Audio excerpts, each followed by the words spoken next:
Yes, vi har valgt det her billede, som er malet af kunstneren Wes Lang i 2014, og det hedder Death and All Her Friends.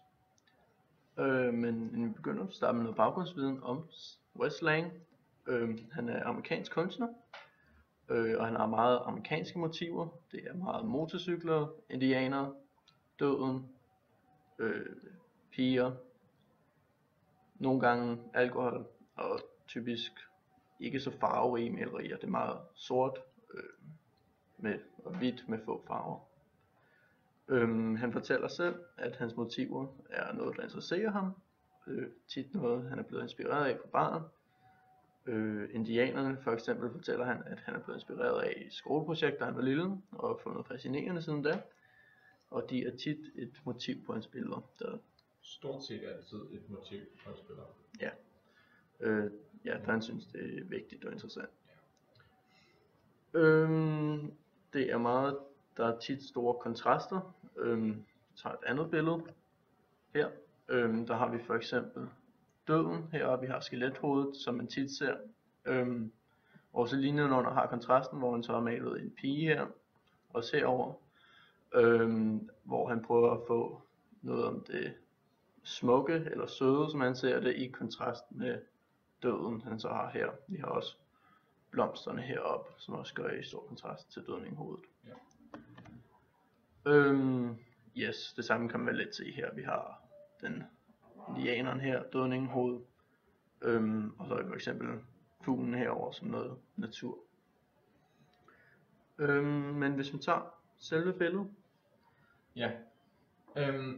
Vi har her det første, man lægger mærke til på billedet, det er, at der er den her kæmpe store indianer smæk midt i billedet.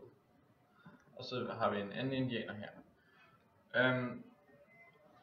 Og det sporer os lidt ind på noget naturagtigt, hvor vi har indianere, der sådan har en religion, hvor de tror på moder natur og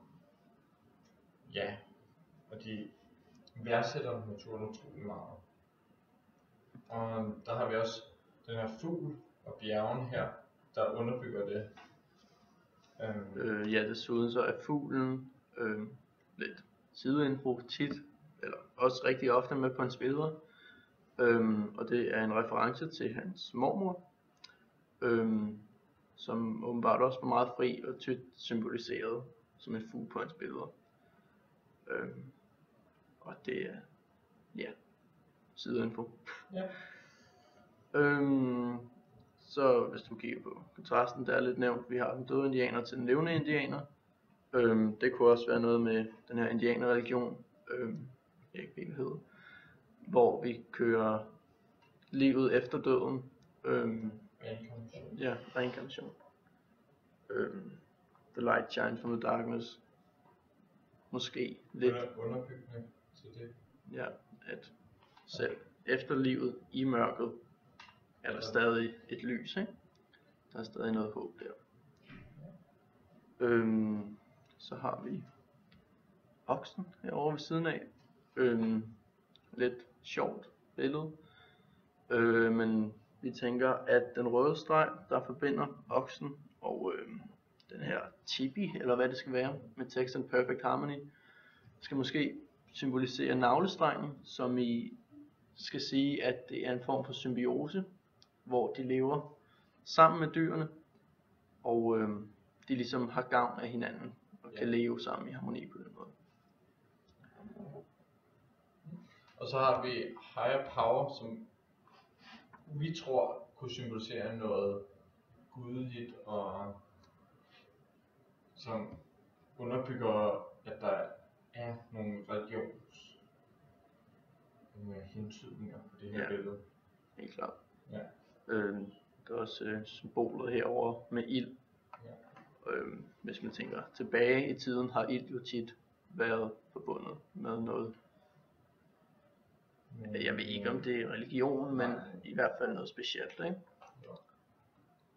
Ja. Og det er nok sandsynligvis det samme her. Ja. Hvor det får sådan en lille pæn symbol op i himlen. Ja. Det kunne også være solen, hvem ved. Yes, så har vi en fabrik hernede. Eller, ja. ja, Vi synes, det ligner en fabrik. Og det tænker vi selv, at det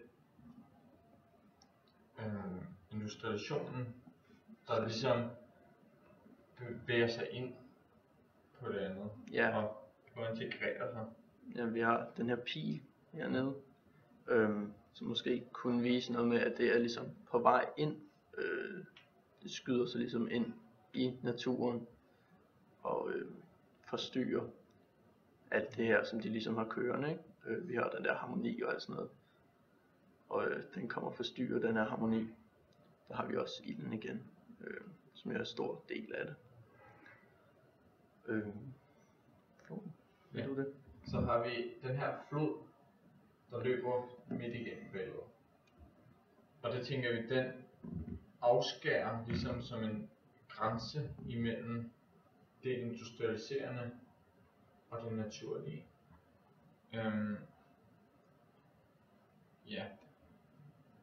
Det kan ligesom symbolisere at vi ikke er nået på et stadie endnu, hvor at industrialiseringen ligesom har overtaget det.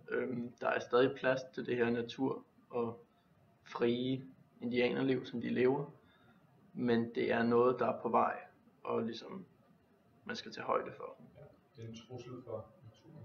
Ja, men lige nu er der den her barriere, om du vil.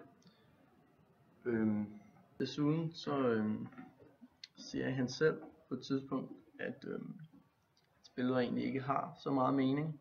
Det er mere, hvad der ligesom kommer til ham. Han maler på billedet, som jo kunne tyde på, at det hele bliver overfortolket lidt. Men det er jo som du selv vælger at se på det. Men det er da interessant i forhold til andre kunstnere, hvor man tit går meget op i, at hvad er det nu han vil sige med det her maleri, og hvem vil han dog med den lille fugl der og sådan noget, hvor det her måske egentlig bare er mere tilfældigt, og det er bare malet, fordi han synes det vil passe ind her. Ja. Det er måske også derfor billederne er så splittet, der er ikke synderligt meget. Og det virker meget tilfældigt, det der er malet på billederne. Ja, der er også det andet der. Det er nærmest bare en collage af forskellige billeder, som han har malet. Det er lidt mere harmoni i det her, men det er egentlig også i bund og grund viser, at en collage af forskellige billeder.